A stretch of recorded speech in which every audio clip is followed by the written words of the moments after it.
గుంటూరు జిల్లా పొన్నూరు తెలుగుదేశం అభ్యర్థి ధూళిపాల నరేంద్ర కుమార్ సాక్షి పత్రికపై పోలీస్ స్టేషన్లో ఫిర్యాదు చేశారు. ఈ సందర్భంగా మాట్లాడుతూ నిన్న సాక్షి పేపర్లో నేను చేసినట్లు అవినీతిగా అనుకొండ అంటూ ఆర్టికల్ రాస్తారని అన్నారు. వాటిపై చర్యలు తీసుకోవాలని కోరారు. వాళ్ళు కేవలం ఆ ప్రాంతంలో 5 లీజులు మాత్రమే ఎన్విరాన్మెంటల్ క్లియరెన్స్ తీసుకున్నారు. ఆ తీసుకున్నవి కూడా ఎన్విరాన్మెంటల్ నిబంధనల్ని అతిక్రమించి తవ్వేశారు.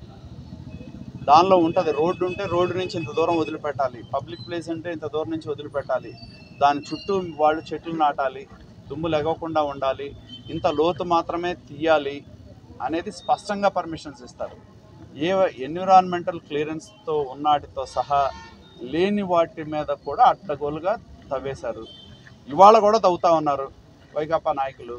ఇవాళ కూడా ఎన్నికల సమయం వచ్చింది కదా, సందిట్లో సడేమయ్యేలాగా ఇప్పుడు కూడా గ్రావెల్ అక్రమాలు తవ్వుతూ ఉన్నాయి.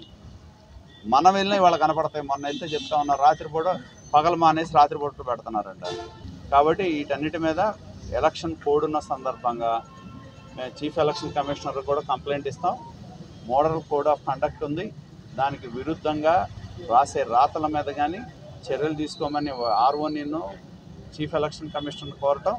రెండోది పోలీస్ పరంగా చర్యలు తీసుకోమంటాం. మూడోది కోర్టు పరంగా డెఫమేషన్ కేసు వేస్తాం. వీళ్ళు రాసే రాతలు, తప్పుడు రాతలు ఏవైతే ఉన్నాయో చివరికి ఏదో ఒక రోజు బహిరంగంగా ప్రజలకి మేము తప్పు చేసామని క్షమాపణ చెప్పే రోజులు దగ్గరలోనే ఉన్నాయి.